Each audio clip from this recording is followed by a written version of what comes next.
maestra. El equipo está conformado por su servidora, Liviel Lizárraga y Mariana Salinas. Nosotros le vamos a presentar el método de gramática traducción.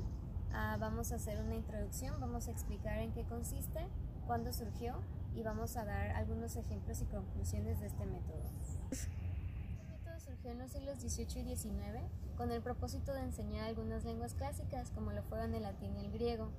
Hay que recordar que para esta época las lenguas clásicas adquirían un auge de nuevo, ya que se querían interpretar los textos homéricos, pero estaban en un idioma que ya no era conocido en esas épocas.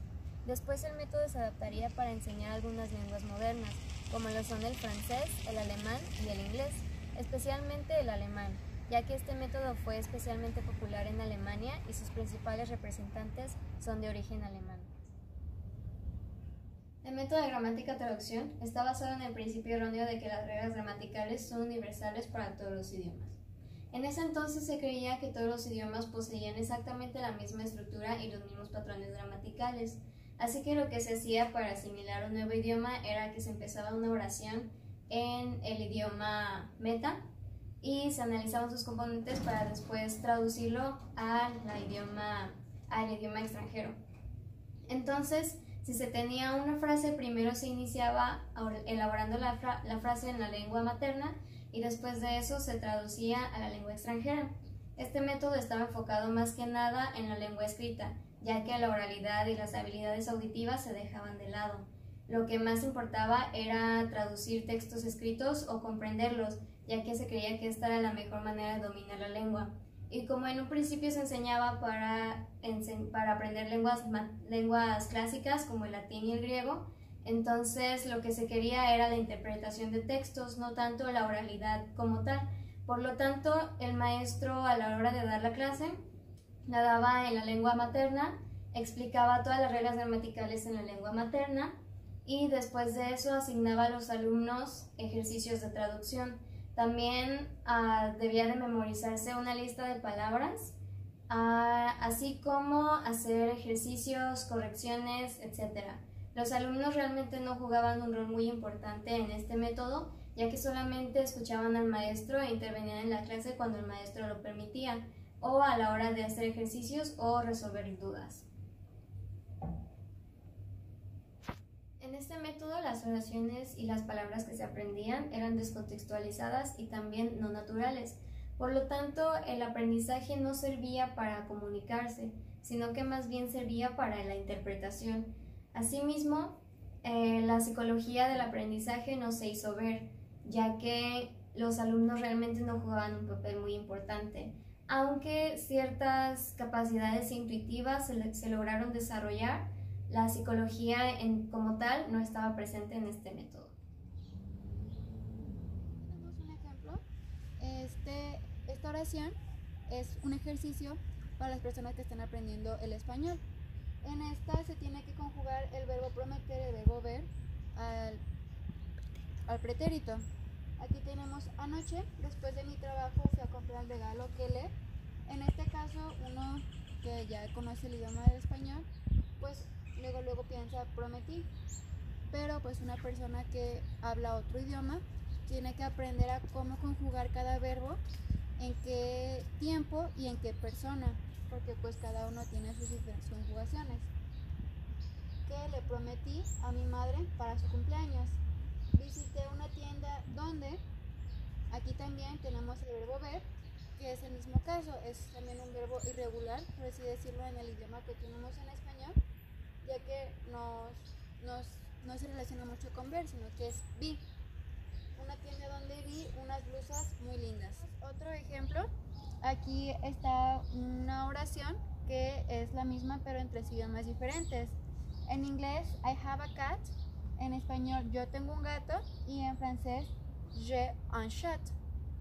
Aquí se puede observar cómo las tres tienen la misma estructura, que es principalmente, va primero el sujeto, el verbo tener, un artículo indefinido y por último un complemento.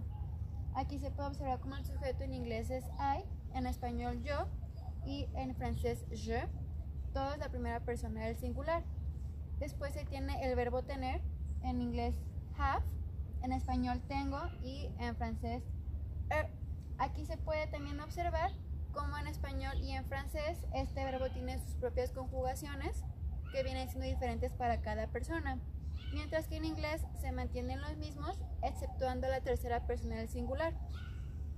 Después se tiene su artículo indefinido a, un, on en cada respectivo idioma. Por último, el complemento cat, gato y chat. Aquí también se puede observar cómo en inglés y en francés se tiene una gran similitud, mientras que en el español sí es un tanto diferente para cada uno de los idiomas. También algo más que se puede observar aquí, como mencioné antes, tienen la misma estructura, a diferencia de otros idiomas en los que puede ir, por ejemplo, el complemento antes, la persona al último, o también los verbos antes o después. Aquí, por suerte, se tiene todo acomodado de la misma manera. Aquí podemos observar una lista de vocabulario. Con esto los maestros solían guiarse, se le asignaban a los alumnos para que ellos se la memorizaran y en base a esto hacer los trabajos en clase. El maestro lo que hacía era los textos, los leía en el idioma en los que estaban y después procedía a explicar a los alumnos en la lengua materna, en aquella en la que entendieran, para que fueran relacionando los textos de la lengua en la que estaba y la que ellos hablaban. Después de hacer esa lectura, el maestro preguntaba y corregía a los alumnos, refiriéndose a las preguntas o a las equivocaciones que tuvieran al momento de traducir. También lo que hacía con esto era controlar la memorización mediante recitación. Los alumnos tenían que decirlo varias veces, aprendérselo de memoria y ya con eso continuar con su traducción. También con esto hacía comentarios en la lengua materna para así reforzar lo que los alumnos estaban aprendiendo y se les quedara mejor grabado en su idioma natal. También otro punto muy importante que el maestro tenía que tener en cuenta era tener orden en el salón para que así los alumnos pudieran concentrarse y tener de una mejor manera el conocimiento sin tener que estar divagando o yéndose hacia otros lados, otros pensamientos que no tenían que ver con el método de traducción.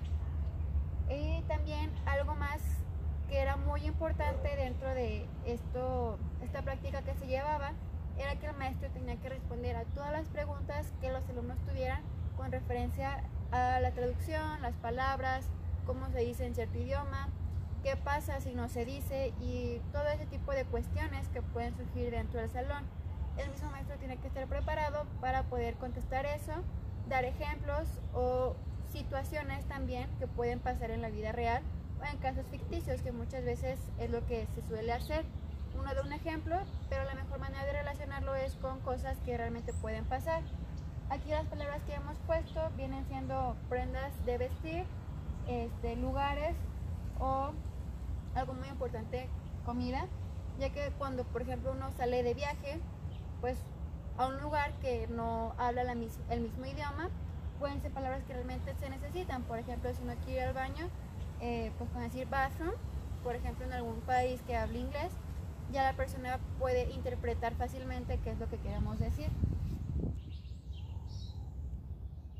Este método funciona para aquellos que son principiantes, sin embargo no es muy recomendado para aquellos que tienen un nivel más avanzado, ya que este mismo decía que las reglas gramaticales aplicaban igual para todos los idiomas, sino que hoy en día sabemos que esto es completamente falso, ya que ninguna lengua es igual, no tiene las mismas reglas y todas